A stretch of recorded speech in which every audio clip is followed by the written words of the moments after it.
જય માતાજી, જય બાપા સીતારામ. ને આજે તમારે બ્લોગ ને બનાવ, આજે તમારે વિડીયો બનાવશે, અમારે કંટ્રોલાનું શાક બનાવશે.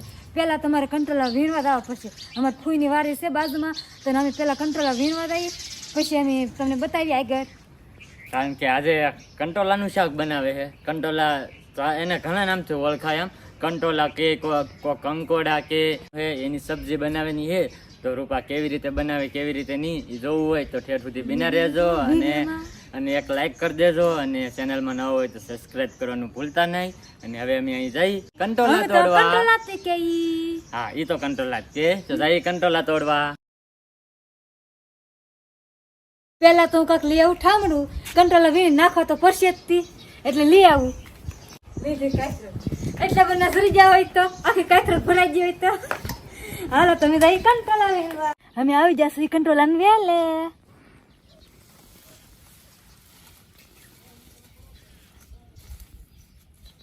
કંટ્રોલા ધીરું છે, ધીરું છે ને. હવે કંટ્રોલા વીણવા મળી.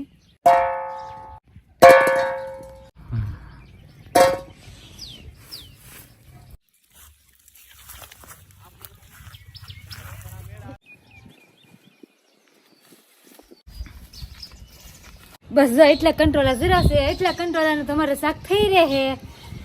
તો હવે આને પહેલાં તો આપણે ધોવા પડશે, તો ધોઈ નાખીએ.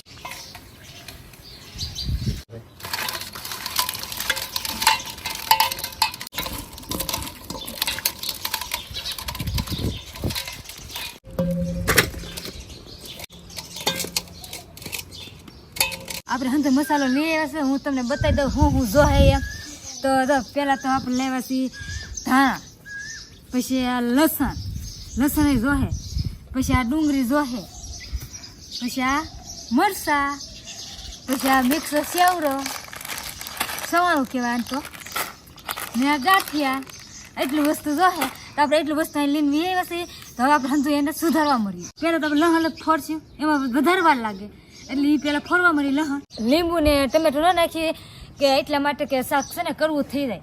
લીંબુ નાખ્યું હોય તો કરવું થઈ જાય, ને ટમેટો નાખ્યું હોય તો કરવું થઈ જાય.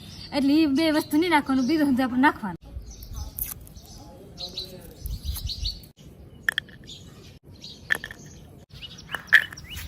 લહણ તો કપલેટ થઈ જશે. તો હવે આપણે લઈ મરચા.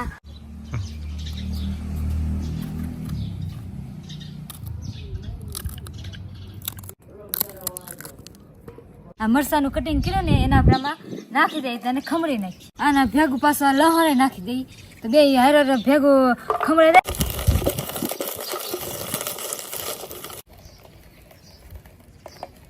મરચાં અને લહણનો પેસ્ટ તૈયાર થઈ જશે. તો આપણે આમાં લઈ લઈએ. જો આપણે ખાવાની લઈ લીધું છે, તો હવે ગાંઠિયા લઈ લીધા પાછા. તો ગાંઠિયાનો ભૂકો કરવાનો છે, તો આપણે ગાંઠિયાનો ભૂકો કરવા મળીએ. હવે આને ખાંડીને ભૂકો કરી નાખીએ. જો ધીમે ધીમે વરસાદ શરૂ થઈ જશે, સાટા આવવા મેળશે, તો આપણે ધીમે ધીમે આપણું કામ કરીએ. ગાંઠિયા ખાંડીને તૈયાર થઈ જશે, તો આપણે આમાં નાખી દઈએ. હવે આપણે લઈ લીધું છે સવારું, તો આને આપણે ગાંઠિયાની જેમ ખાંડી નાખીશું.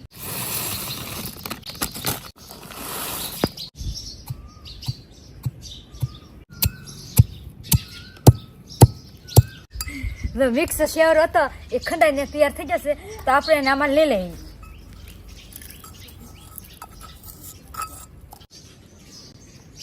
આપણે એટલી વસ્તુ છે તૈયાર કરી નાખ્યું છે. કેટલી વસ્તુ કરીને 4 વસ્તુ તૈયાર કરી નાખ્યું છે.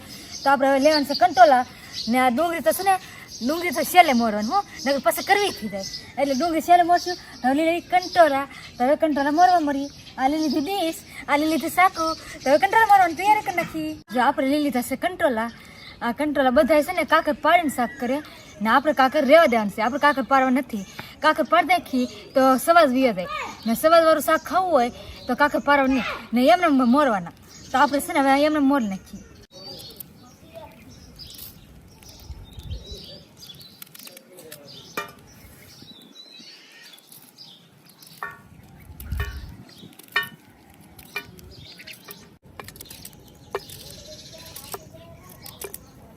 આવી રીતે સુધારવાના તો આપણે આવી રીતે હંધાય કંટ્રોલર સુધારી નાખીએ.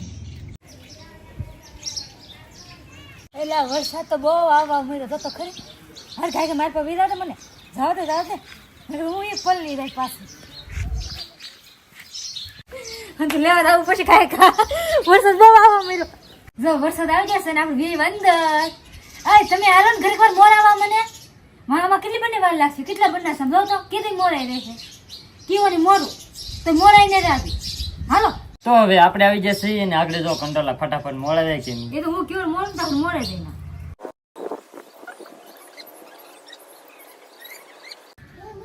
આ પાસે કઠણ બી હોય કાઢ નાખજો વાહ. હા હો કંટ્રોલર મોરાઈને તૈયાર થઈ જશે કપલેટ. તો હવે આપણે શું બાકી હતું આ ડુંગળી બાકી હતી કે નહીં તો હવે આપણે લીલી ડુંગળી તો ડુંગળી મળવા મળી.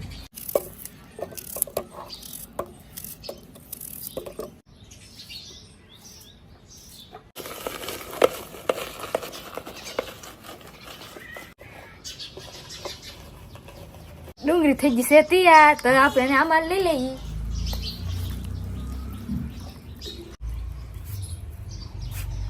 બધી વસ્તુ તૈયાર થઈ જશે તો હવે આપણે જાય શાક બનાવવા.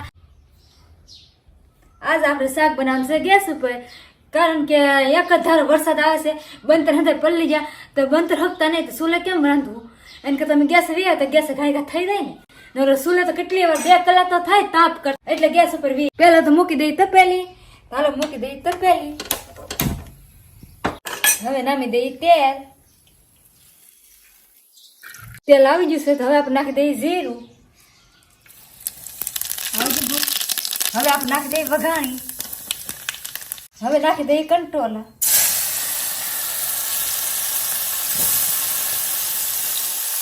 હવે નાખી દઈએ હળદર હવે નાખી દઈએ મીઠું કોક વધારે નાખે કોક ઓછું નાખે કોકને ખારું ભાવે કોકને મોર ભાવે એને કરતા આપણે થોડું કમતું નખાય પહેલાથી. હવે આને હંધું મિક્સ કરી નાખ્યું છે. હવે આને આપણે છે ઘરે ઢાંકીને મૂકી દઈએ આ કંટ્રોલર સરી જાય ત્યાં સુધી આપણે બનાવી નાખી ગ્રેવી. આપણે મૂકી દીધી તવી અહીંયા તો એમાં નાખી દઈએ થોડુંક તેલ. હવે આમાં આપણે નાખી દઈએ જીરું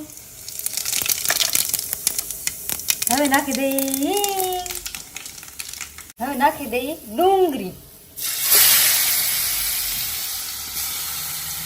હવે નાખી દઈએ મરચાં લસણનો પેસ્ટ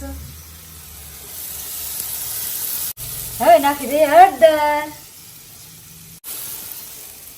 હવે નાખી દઈએ નિમક એટલે મીઠું હવે આને હલાવી નાખીએ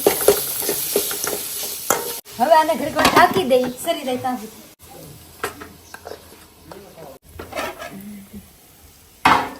હવે આને ઘડીક વાર હલાવી નાખીએ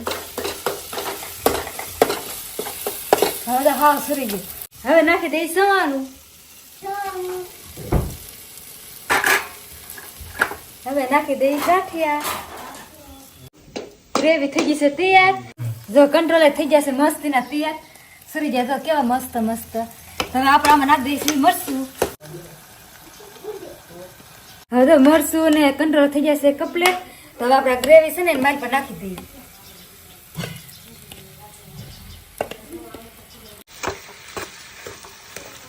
તમે કંટ્રોલર શાક આવી જ રીતે બનાવો કે ખાસ કરીને કોમેન્ટ કરીને કહેજો પાછા. હવે નાખી દઈએ આપણે ધાણા જીરું હવે નાખી દઈએ કોથમરી હવે આપણું શાક થઈ ગયું તૈયાર. તો આજ આપણે આવી જશે તૈયારમાંથી ખાવા. જો કંટ્રોલર શાક મસ્ત મસ્ત બનાવે લે ખુશ્બુ બહુ મસ્ત આવે તો આપણે તારમાંથી ખાવા નહીં આજ તાર શાખી લી શાક કેવું બન્યું એમ.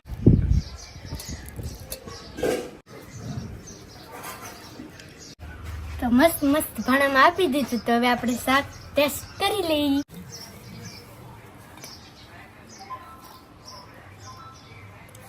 વાવ આવું શાક તમે કઈ ને ખાધું બહુ મસ્ત બન્યું. કેટલું મસ્તીનું શાક બન્યું બોલો.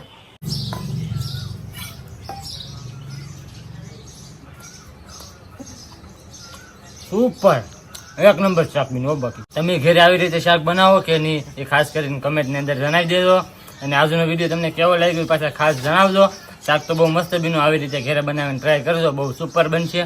અને મળી પછી એક નવા બ્લોગ સાથે, ત્યાં સુધી બધાને જય માતાજી, બાય બાય.